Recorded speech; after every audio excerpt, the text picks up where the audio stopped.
We're very pleased that you could attend. I want to thank you all for taking the time out of your schedules to come here and talk a little bit about hurricane preparedness. And we have a lot to offer today, so I want to get started.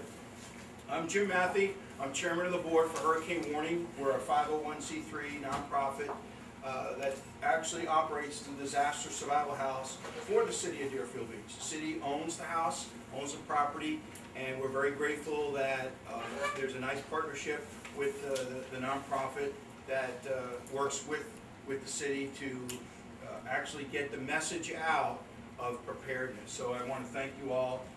Again, we had our State of Florida mitigation grant that you see the kiosks around that actually put this in place for a self-guided tour. So again, thank you very much, Ricardo, and you're going to say a few words.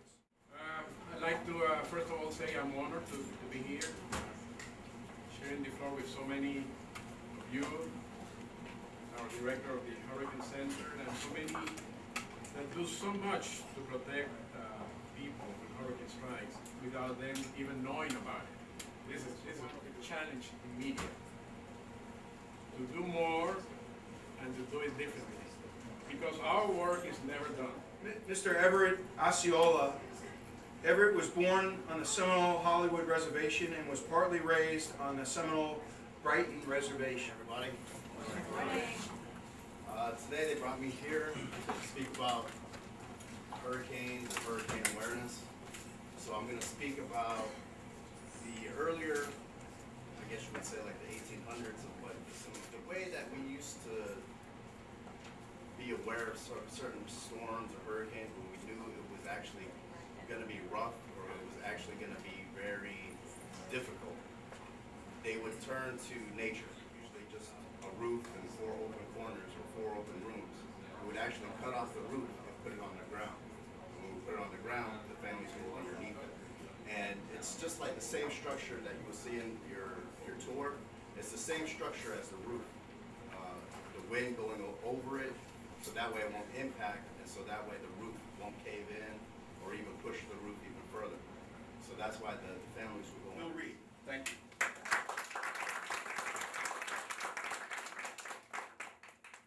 Yeah, thanks so much for having me out here today. Dennis Felkin is with our office also out here, so between the two of us, hopefully we can answer questions relative to the weather part.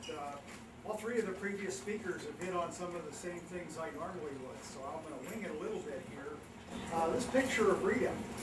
I lived, of course, in Galveston County back then. I had a house that had been built in the 1980s. Now, Texas is notorious for having virtually nothing in the way of building codes. In fact, the engineering principal that my roommate from college was a civil engineer that does forensics after disasters on mainly commercial buildings and some residential.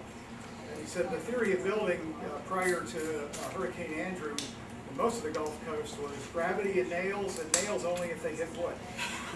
So Rita's out here in the middle of the Gulf. Now where this picture is, and Neil Frank, a predecessor of mine, the mayor of Houston, who was an engineer, and the governor of Texas, who was none of the above, all were saying your houses are basically built like crap. And you know what people who haven't made a plan do when they're told their houses aren't going to stand up to the storm? They leave. Fear was proven to be the #1 motivator for the evacuation for Rita. We had roughly 2 million people evacuate.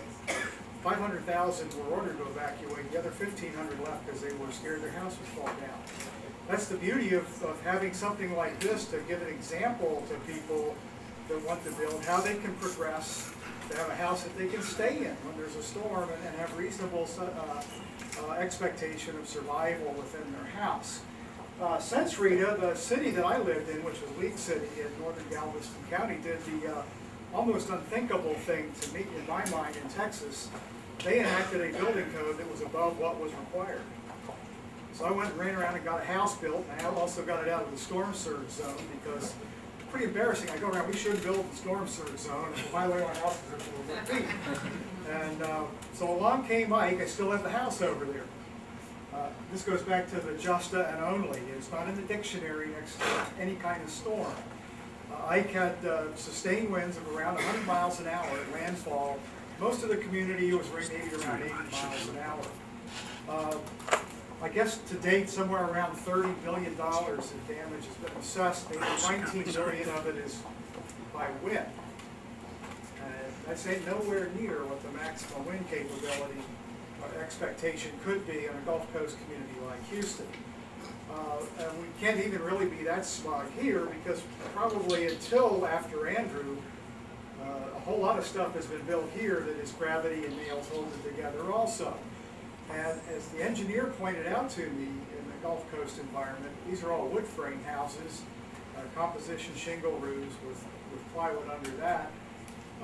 Whatever it was built for at the time, as the weathering aging goes on, its capacity to withstand the rigors of wind has gone down. So much of the already built-in infrastructure that we've got in harm's way along our Gulf Coast, and probably even here in Florida, is still vulnerable, and that was what we saw in Wilmington. You had a lot of damage in here in spite of the high building code, and I suspect a lot of it was maybe either prior to the code or maybe not quite built to code. Another thing I want to point out in the insurance aspect of it, how many of you have a mortgage? Okay. How many of you could buy your house or get a loan for your house without fire insurance? That's the correct answer. I found nobody that would lend me money. I've asked. Nobody will lend me money without fire insurance. The relative risk, you know what the relative risk of a fire on your house is in terms of annual return rate? Like how many years between fires? The Insurance Information Institute told me it's roughly 1 in 2,500. So 1 in 2,500 chance of fire, you have to have fire insurance to get a loan.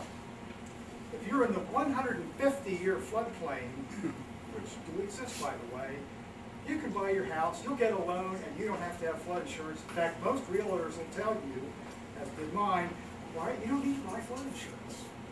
It's the wrong message, folks. It's back to that minimum standard. It's the standard we can get away with, so to speak, on building. And that's because people want to build near water, they want to live near water, but we've given an illusion of security by not requiring insurance when you're in a threat as high as we are in most of our communities near shores and rivers. So that's kind of my message on that part.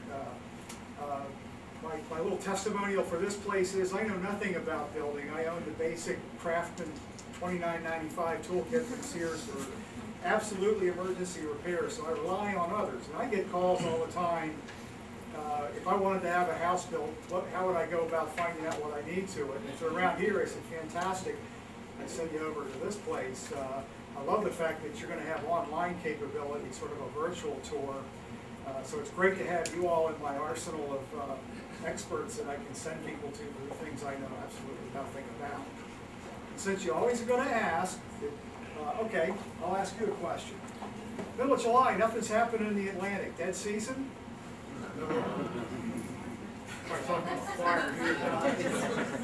Lots of years go by where no storms occur until August.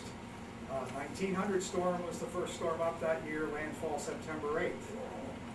Hurricane Alicia, prior to Ike, was the last significant hurricane to hit the Houston area.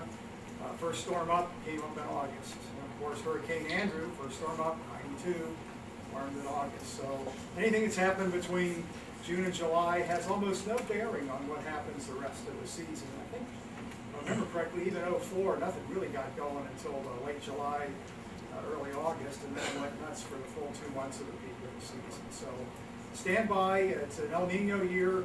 Those 3 storms I mentioned all occurred in an El Nino year. Thank you.